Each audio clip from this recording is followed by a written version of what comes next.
આપણે જોયું કે જેમ સાચા મિત્રની ઓળખ મુસીબતમાં થાય છે, તેમ સાચા જ્ઞાનની ઓળખ અડગ જિજ્ઞાસાથી થાય છે. ચાલો આજે એક એવા બાળક નચિકેતાની વાત કરીએ જેણે સત્યની શોધમાં સ્વયં મૃત્યુના દેવતા યમરાજને પણ પ્રશ્ન પૂછવાની હિંમત કરી હતી. વાર્તા જિજ્ઞાસુ નચિકેતા.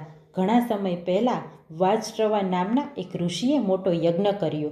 યજ્ઞના અંતે તેમણે બ્રાહ્મણોને ગાયો દાનમાં આપવાની હતી, પણ ઋષિ લોભમાં આવી ગયા અને જે ગાયો ઘરડી, બીમાર અને દૂધ ન આપી શકે તેવી હતી તેનું દાન કરવા લાગ્યા. ઋષિનો પુત્ર નચિકેતા આ બધું જોઈ રહ્યો હતો. તેને લાગ્યું કે આ ખોટું છે. તેણે તેના પિતાને પૂછ્યું કે પિતાજી, તમે આ નકામી વસ્તુઓ દાનમાં આપી રહ્યા છો, તેનાથી પુણ્ય નહીં મળે. મને કહો, તમે મારું દાન કોને આપશો? પિતાએ પહેલાં તો ધ્યાન ન આપ્યું, પણ નચિકેતાએ વારંવાર પૂછતા પિતા ગુસ્સે થયા અને ગુસ્સામાં પિતા બોલી ગયા કે જા, હું તને મૃત્યુના દેવતા યમરાજને દાનમાં આપું છું. પિતાના વચનને સાચું કરવા નચિકેતા સીધો યમલોક પહોંચી ગયો. તે સમયે યમરાજ ત્યાં નહોતા. નચિકેતાએ 3 દિવસ અને 3 રાત ભૂખ્યા તરસ્યા રહીને દરવાજે તેમની રાહ જોઈ. જ્યારે યમરાજ પાછા ફર્યા ત્યારે તેમણે જોયું કે એક નાનકડો બાળક 3 દિવસથી રાહ જોઈ રહ્યો છે.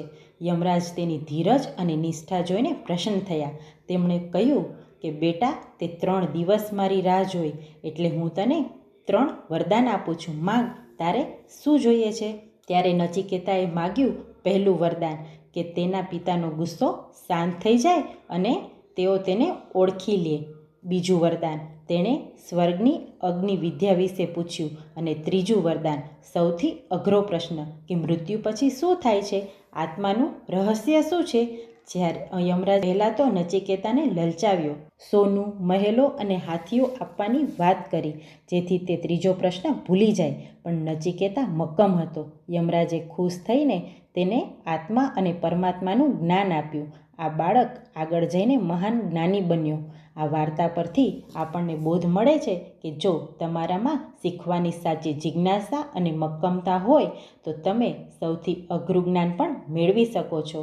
આજની આ વાર્તા અહીં પૂર્ણ કરીએ છીએ. આવી જ એક નવી સંસ્કાર વાર્તા સાથે ફરી મળીશું આવતા અઠવાડિયે. કેશવ ગર્ભ સંસ્કાર સાથે જોડાયેલા રહેવા માટે ચેનલને સબસ્ક્રાઈબ કરો. આપને જો આ વાર્તા ગમી હોય તો લાઈક કરો અને અન્ય માતાઓ સાથે શેર કરો. અને હા, આપ આપના બાળકને કયા સંસ્કાર આપવા માંગો છો? કોમેન્ટમાં જરૂર જણાવો.